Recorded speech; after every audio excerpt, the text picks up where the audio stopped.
बिरादरी जो कुल्हैया बिरादरी है, ये लोग कच्छ से आए हैं। कच्छ से आए जी। कच्छ से आए हैं और अति पिछड़ा तो हम लोग हैं नहीं जी ना, हमारा कैरेक्टर है जी। ना रहन लोगों सहन ने है। ये भी कहा कि कुल्हैया बिरादरी के पहले डॉक्टर थे, तो क्या क्या है? हाँ बिल्कुल।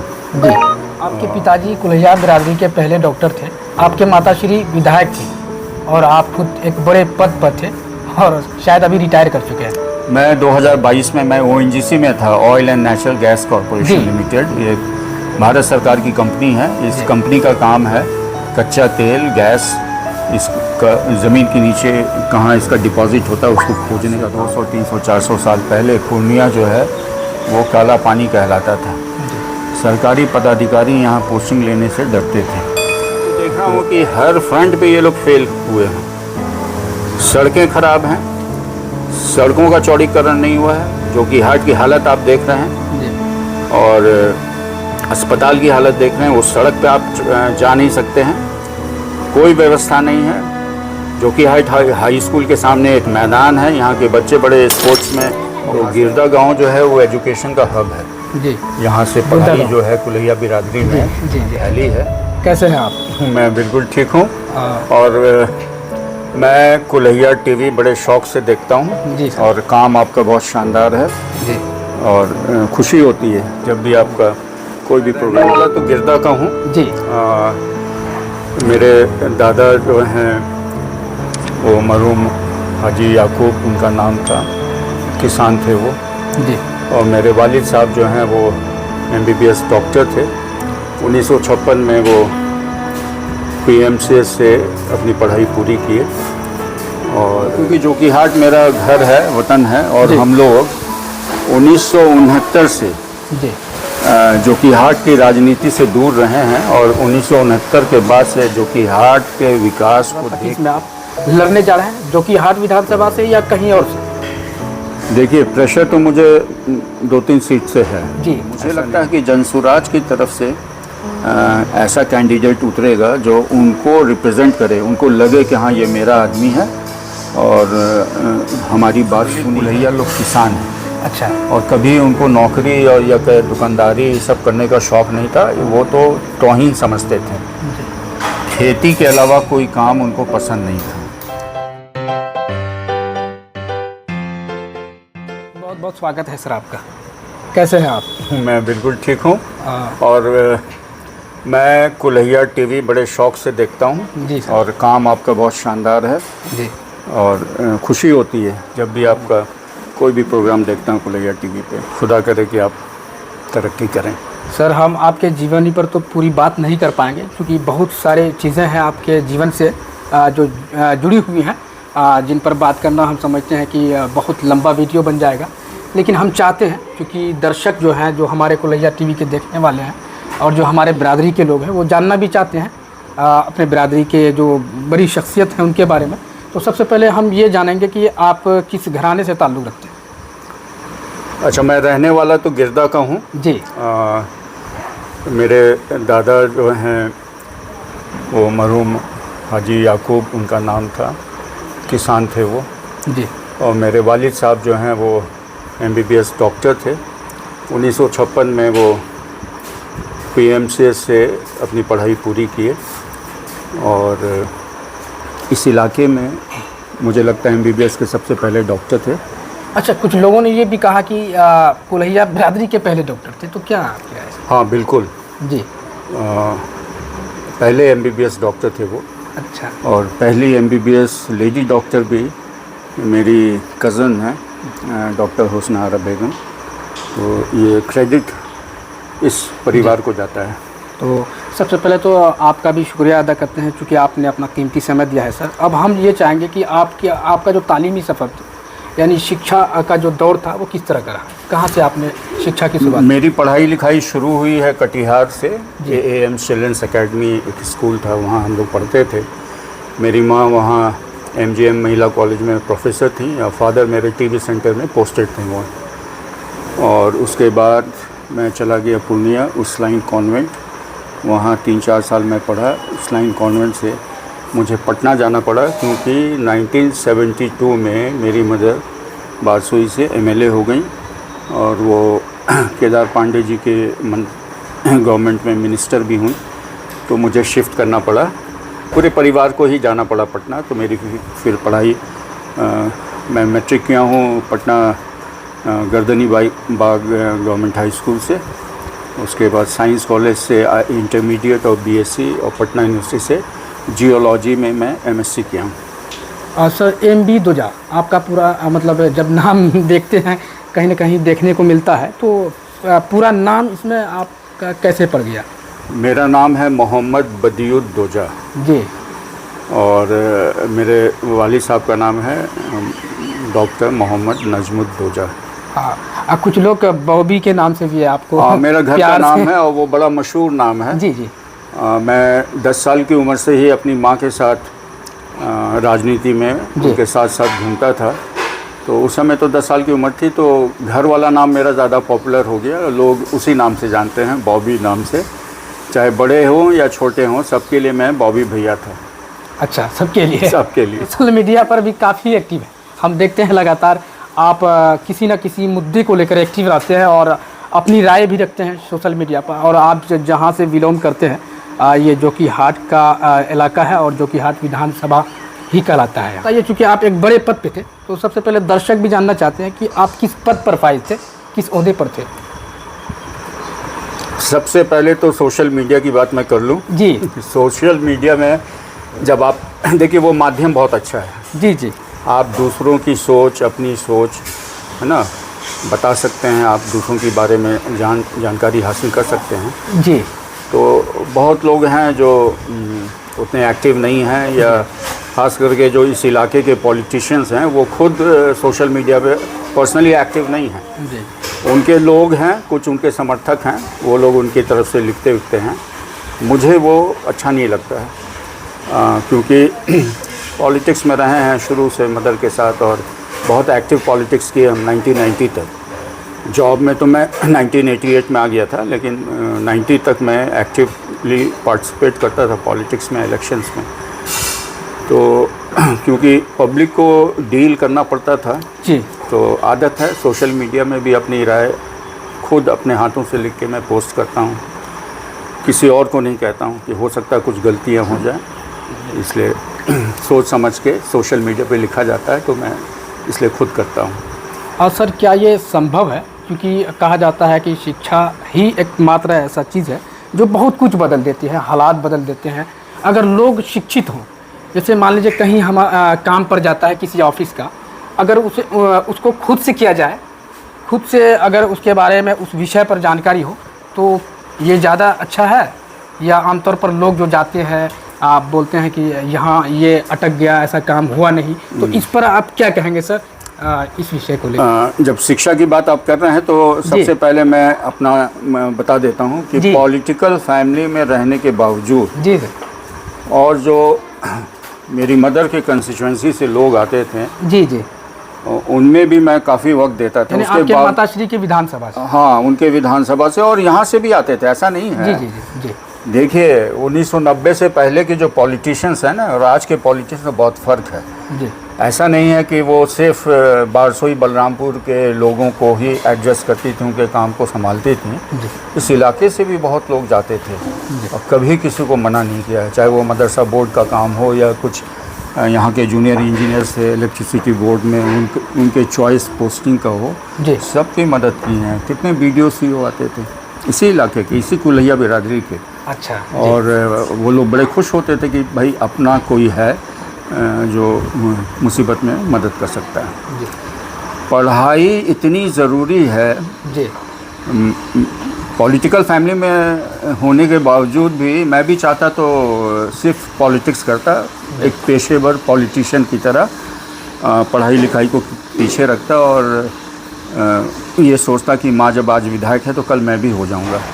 लेकिन हमारे परिवार में वो सिस्टम चला नहीं, हम लोगों को पढ़ना पड़ा और जितना टाइम मैं पॉलिटिक्स में देता था माँ के साथ, उतना ही टाइम पढ़ाई में देता था। यही वजह है कि अपने सलाहियत पे जी, क्योंकि मुझे शौक़ था दो ही जी। और मेरे प्रोफेसर जो थे निर्भय कुमार सिंह, यहीं धमदा के थे, साइंस कॉलेज के प्रोफेसर थे, वो तो हमेशा चाहते थे कि मैं प्रोफेसर बनूं और पॉलिटिक्स में आ जाऊं। जी तो पहला चॉइस मेरा था पॉलिटिक्स, पढ़ा लिखा पॉलिटिशियन बनना। जी, और दूसरा था क्योंकि मैं जियोलॉजी पढ़ा हूँ, ज़मीन और पत्थरों का पढ़ाई किया हूँ, अच्छा तो ख्वाहिश थी कि मैं भी तेल के अन्वेषण में, जी उसकी खोज में जी अपनी पढ़ाई को लगाऊं। तो मुझे एग्ज़ाम दिया मैंने ONGC का, रिटन एग्ज़ाम था, फिर इंटरव्यू था, मेरा सिलेक्शन हो गया। मुझे बहुत दिक्कत हुई ज्वाइन करने में, क्योंकि एक सोशल लाइफ जीना और फिर एक नौकरी करना, जी जी जी तो 3 साल मुझे लगा एडजस्ट करने में उस नौकरी में। अच्छा तो फिर लेकिन मैं कंटिन्यू किया।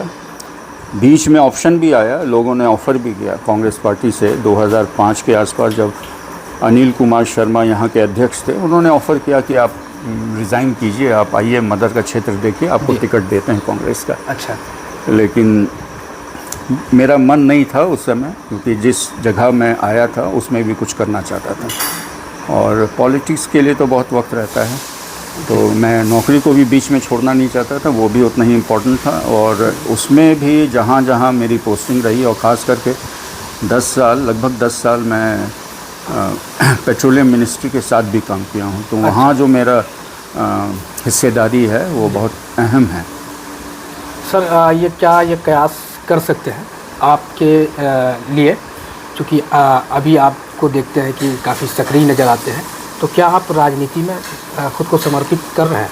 मैं राजनीति में तो हूँ ही जी, और मैं बता रहा हूँ बताइए कि आप। पैदाइशी पॉलिटिशियन हूँ, वो सारा जी, रिश्ता आपका काफ़ी पुराना है। और मैं जन स्वराज के कोर कमेटी का मेंबर हूँ, जी और उन लोगों ने मुझे कटिहार का ज़िला प्रभारी भी बनाया है। अच्छा, अभी वर्तमान में? जी हाँ, जी और क्योंकि जोकीहाट मेरा घर है, वतन है, और जी। हम लोग 1969 से जी जोकीहाट की राजनीति से दूर रहे हैं, और 1969 के बाद से जोकीहाट के विकास को देख के, जी और इसका जो पिछड़ापन है, जी और यहाँ के जो इस्टेब्लिश्ड नेता लोग हैं वो भी कहते हैं कि सीमांचल को सब लोगों ने ठगा है, जी जी जी तो वो लोग खुद एक्सेप्ट करते हैं कि ये बहुत पिछड़ा इलाका है। जी कुछ सड़कें बनी हैं, कुछ पुल बने हैं, लेकिन ये काफ़ी नहीं है। शिक्षा के नाम पे तो कुछ नहीं है यहाँ, एक कॉलेज नहीं चल रहा है, जी। स्वास्थ्य में बहुत पिछड़ा है, बहुत परेशानी है लोगों को, और हर पैमाने पे जब पूरे हिंदुस्तान में अररिया ज़िला ही इतना पिछड़ा है, तो जोकीहाट की हालत आप समझ सकते हैं कि जोकीहाट कहाँ ठहरता है वहाँ। जी तो बहुत करने की ज़रूरत है, और जनसुराज के माध्यम से अगर बिहार की जनता और ख़ास करके जोकीहाट की जनता एक दूसरी राजनीति को समझ पाएगी, तो हम लोग क्योंकि टेक्नोक्रेट्स हैं, अपने अपने क्षेत्र में कुछ हम लोगों को विशेष जानकारी है, तो 1990 के बाद जो ऐसे लोग राजनीति में आ गए, वो सिंपली उनका पेशा ही था राजनीति करना। जी और 90 से पहले आप 47 से 90 तक देखेंगे तो जितने पॉलिटिशियंस थे वो बड़े अच्छे वकील होते थे, प्रोफेसर्स होते थे, डॉक्टर, इंजीनियर, सब तरह के आते थे, अपने अपने क्षेत्र में उनको जानकारी होती थी, और वो जब सरकार में आते थे तो जनता के लिए और प्रदेश के विकास के लिए कुछ अलग ही करते थे। 90 के बाद जो समाजवादियों ने सत्ता संभाला है बिहार में, जी तो एक अच्छी बात थी कि ठीक है, समाज की विकास के लिए वो सोचेंगे, लेकिन आज 2025 में जब हम लोग देखते हैं तो लगता है कि समाजवादी आइडियोलॉजी भी फेल कर गई है, विकास हो नहीं पाया है, और थोड़ा बहुत रोड, बिजली इसका दावा करते हैं मुख्यमंत्री और पहले वाले भी कि उन्होंने गरीबों को आवाज़ दी, लेकिन वो सब कुछ नहीं है। बिहार की जनता को बहुत कुछ चाहिए, और हम लोग हिंदुस्तान में बहुत पिछड़े हैं जी और ये बदलाव तभी आ सकता है जब आप पूरी राजनीति को बदलेंगे। पुराने लोगों के भरोसे अगर, और पुरानी पार्टियां जो एस्टैब्लिश्ड हैं उनके भरोसे अगर यहाँ की जनता सोचती है कि कुछ हो जाएगा, तो मैं लिख के देता हूँ बिहार में कोई बदलाव नहीं आएगा। आपको पूरा बदलना होगा सिस्टम को। जी अभी जिस कैटेगरी के हम लोग विधायक चुनते हैं, हम पूरे की बात कर रहे हैं, 243 जी जिसमें मंत्री भी लोग हैं, जी जी वो इतने कमज़ोर हैं कि अधिकारियों का राज चलता है। जी पढ़ने लिखने से उनको मतलब नहीं है, कानून जो बनता है उसकी उनको जानकारी नहीं है। तो क्या विकल्प हो सकता है कि विकास के लिए और सही बदलाव के लिए क्या विकल्प हो सकता है, किस तरह से संभव है ये बदल सके? देखिए, जी बिहार और जोकीहाट जी दोनों जगह बदलाव के लिए सबसे बड़ी चीज़ है जी कि जो पार्टी भ्रष्टाचार पे अंकुश लगाएगी जी और जिसकी नीयत साफ होगी, जी ईमानदारी से काम करना वो चाहेंगे, तभी बदलाव आ सकता है। जी वर्तमान में जितने नेता हैं, जी जो विधायक हों, सांसद हों या भूतपूर्व विधायक हों, ये सब लोग, ऐसा नहीं है कि ये एक टर्म के एमएलएज हैं। इनको यहाँ की जनता ने बार बार जिताया है। जी अगर वो आज ये कह रहे हैं कि यहाँ की बदहाली में सभी लोग जिम्मेदार हैं, तो उनकी भी अहम भूमिका रही है। और आप जब इस इलाके में घूमेंगे तो आपको समझ में आएगा कि भ्रष्टाचार किस पैमाने पे है। ये बाढ़ग्रस्त एरिया है। जी बाढ़ के कंट्रोल के लिए इन लोगों की कोई भूमिका नहीं होती है। जी बाढ़ के आने के बाद यहाँ के भूतपूर्व विधायक हों या वर्तमान विधायक हों, जी ये लोग सिर्फ हाईवेज़ पे घूम लेते हैं और जो असल क्षेत्र में जो परेशानियाँ होती हैं इन लोगों की, तो उसकी जानकारी भी नहीं लेते हैं। अभी जो फंड कुछ किसानों को बांटा गया है वो कुछ नहीं है, मामूली सा, एक गांव में 5 लोगों को दिया गया है, लेकिन खेती बर्बादी हुई है। लोगों का धान बर्बाद हुआ है, उसके बाद गेहूं बर्बाद हुआ है, अभी मक्के में भी परेशानी हो रही है। बारिश की वजह से लोग परेशान हैं।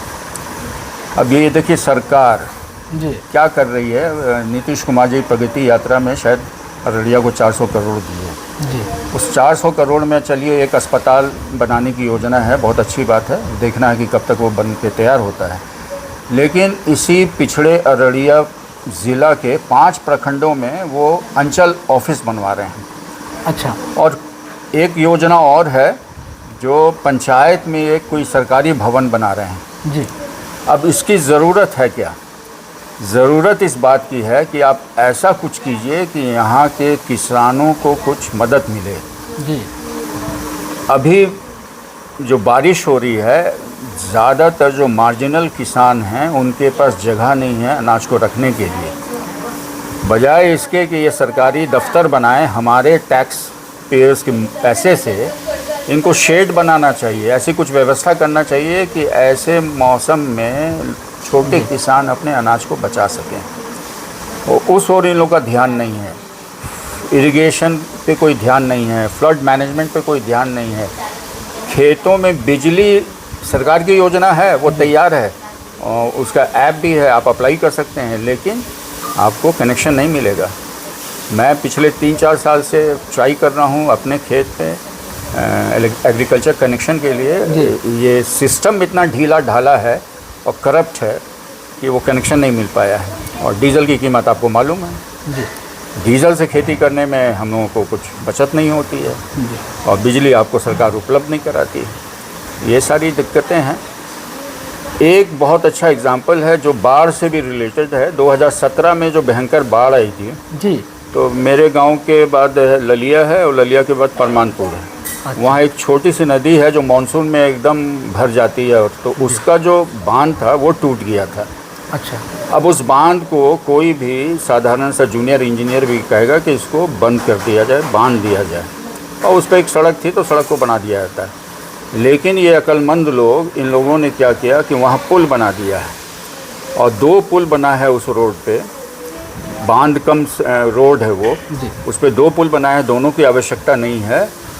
और जब स्थानीय लोगों ने, किसानों ने ऑब्जेक्शन किया तो 47 लोगों पे केस चल रहा है। अच्छा। केस कर दिया इन लोगों ने। अच्छा।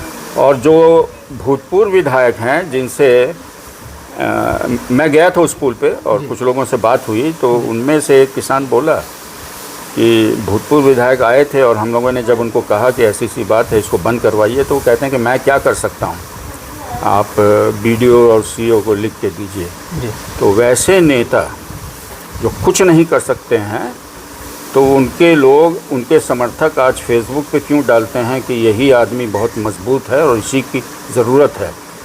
मैं तो देख रहा हूँ कि हर फ्रंट पे ये लोग फेल हुए हैं। सड़कें ख़राब हैं, सड़कों का चौड़ीकरण नहीं हुआ है, जो कि हाट की हालत आप देख रहे हैं जी और अस्पताल की हालत देख रहे हैं। उस सड़क पे आप जा नहीं सकते हैं, कोई व्यवस्था नहीं है। जो कि हाई स्कूल के सामने एक मैदान है, यहाँ के बच्चे बड़े स्पोर्ट्स में और ख़ास करके क्रिकेट के शौकीन हैं, उनके पास एक जगह नहीं है खेलने के लिए। उस मैदान की हालत देखिए, अभी पानी भरा हुआ है। सुनते हैं कई बार मिट्टी भरने का उस पर पैसा भी खर्च हुआ है, लेकिन समझ में नहीं आता कि ये पैसा चला कहाँ जाता है और वो मैदान इतना अभी भी लो क्यों है कि वहाँ पानी लॉगिंग होता है।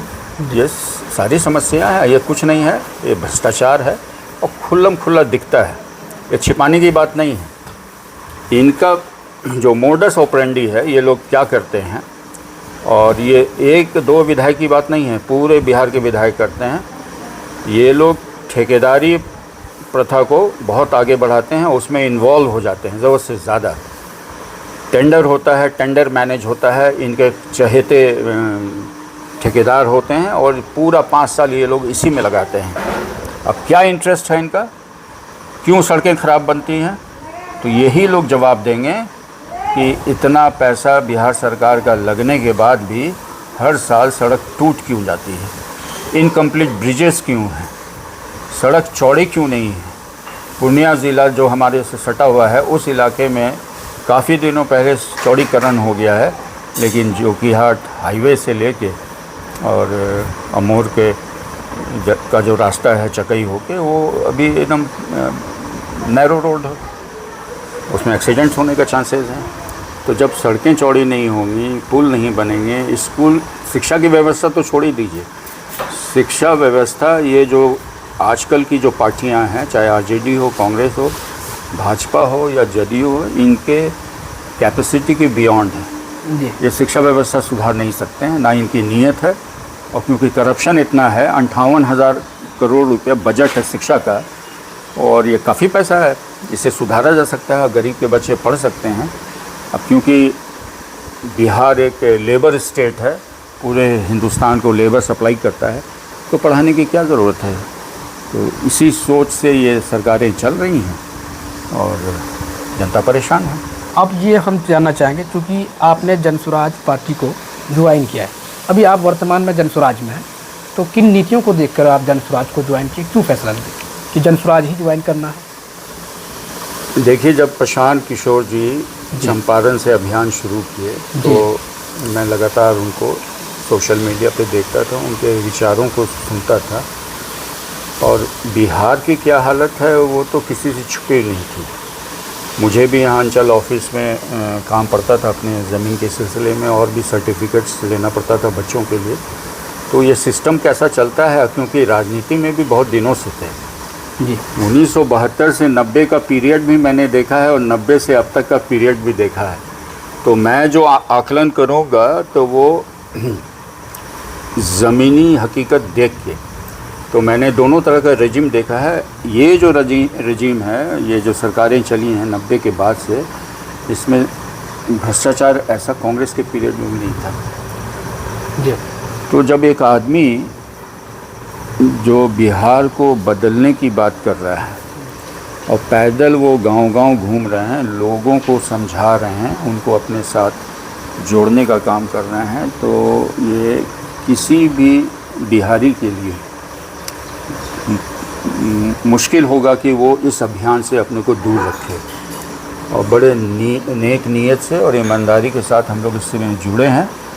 सफलता मिलेगी नहीं मिलेगी, हमारा काम जनता के सामने जाना है। जी जो जनसुराज का बिहार के बदलने का प्लान है, उसको हम लोग जनता के सामने रखते हैं और जनता को समझ में आएगा तो इस अभियान को, इस पार्टी को ताकत देंगे वो लोग। क्या कयास कर सकते हैं जो कि हाट विधानसभा से, क्या आगामी विधानसभा 25 में आप लड़ने जा रहे हैं, जो कि हाट विधानसभा से या कहीं और से? देखिए, प्रेशर तो मुझे 2-3 सीट से है जी, ऐसा नहीं है जी क्योंकि बारसोई मेरी माँ वहाँ 3 टर्म MLA रही हैं और मुझे लोग बहुत अच्छे से जानते हैं। तो वहाँ से भी जनसुराज के सीनियर लोग बोलते हैं कि आप बारसोई से भी कर सकते हैं और जोकीहाट मेरा घर है, यहाँ से भी कर सकते हैं। जी। और मैंने इस पे विचार किया है। और जी। जोकीहाट में क्योंकि जो सबसे बड़ा तबका है वोटर का वो गरीबों का है जी।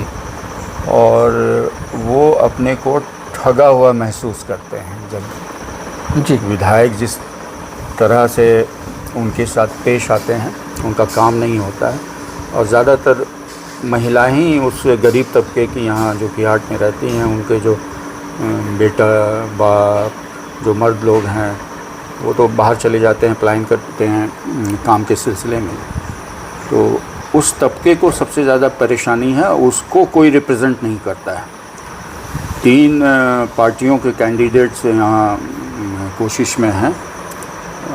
तो एक बहुत बड़ा जो सेगमेंट है वोटर्स का, उसको कौन रिप्रेजेंट करेगा? तो मुझे लगता है कि जनसुराज की तरफ से ऐसा कैंडिडेट उतरेगा जो उनको रिप्रेजेंट करे, उनको लगे कि हाँ ये मेरा आदमी है और हमारी बात सुनी जाएगी, जो अब तक नहीं हो रही है। इसलिए एक चकई गांव से एक नौजवान लड़का है, जी। शाइक आलम नाम है, वो इसमें लगा हुआ है, तैयारी कर रहा है। 2 और कैंडिडेट हैं यहाँ से, परवेज़ मुशर्रफ साहब हैं, वो ज़िला पार्षद हैं, और परवेज़ अंजुम साहब हैं। ये लोग भी जनसुराज में बहुत अपना वक्त दे रहे हैं और मेहनत कर रहे हैं। तो पार्टी जिसको सूटेबल समझेगी, ऐसा नहीं है कि जोकीहाट में कैंडिडेट्स नहीं हैं, बिल्कुल अच्छे हैं, तीनों बहुत अच्छे हैं। और तीनों में से एक जो सबसे मजबूती से लोगों के बीच में जाएगा और बदलाव की बात करेगा और लोगों का समर्थन उनको मिलेगा, तो वो लोग लड़ेंगे। और क्योंकि नई पार्टी है तो नया चेहरा ही आएगा, वो भी नए हैं, मैं भी नया हूँ। जी। तो कोई ये मत सोचे कि पुराने ही लोग जीत सकते हैं। एकदम न्यू कमर भी जो है वो छक्का लगा सकता है। आपके पिताजी कुलैया बिरादरी के पहले डॉक्टर थे, आपके माताश्री विधायक थी और आप खुद एक बड़े पद पर थे और शायद अभी रिटायर कर चुके हैं। मैं 2022 में मैं ONGC में था, oil and natural gas corporation जी। लिमिटेड। ये भारत सरकार की कंपनी है। इस जी। कंपनी का काम है कच्चा तेल, गैस, इसका ज़मीन के नीचे कहाँ इसका डिपॉजिट होता है उसको खोजने का काम है हमारा। अच्छा। जब खोज लेते हैं तो फिर उसको प्रोड्यूस करते हैं और इसको फिर हम लोग रिफाइनरीज़ को दे देते हैं, जैसे है इंडियन ऑयल है, हिंदुस्तान पेट्रोलियम है, भारत पेट्रोलियम, ये सब कंपनी को दे देते हैं सर। और वो लोग रिफ़ाइन करके इसको पेट्रोल, डीजल, केरोसिन में बदल के पब्लिक को देती है। शिक्षा के लिए क्या संदेश देंगे आप शिक्षा के लिए सीमांचल वासियों को? जी। पढ़ाई के सिवा कोई ऑप्शन नहीं है। और मुझे खुशी है कि पिछले 20-25 साल में जी।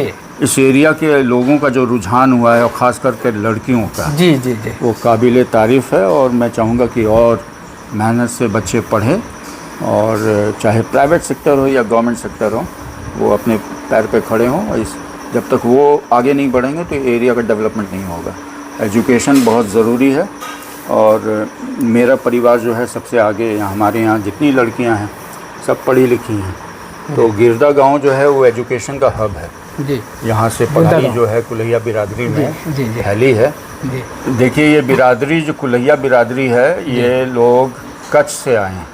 कच्छ से आए। जी। कच्छ से आए हैं और अति पिछड़ा तो हम लोग हैं नहीं, जी ना हमारा कैरेक्टर है, जी है ना रहन सहन है। जी लेकिन क्योंकि ये एरिया इतना पिछड़ा था जी और एक ज़माने में आज से 200, 300, 400 साल पहले पूर्णिया जो है वो काला पानी कहलाता था। जी। सरकारी पदाधिकारी यहाँ पोस्टिंग लेने से डरते थे। तो ऐसे जगह में जो नदियों के बीच में जो ज़मीनें बची हुई थी, उसमें खेती करने के लिए ये लोग कच्छ से माइग्रेट करके यहाँ आए।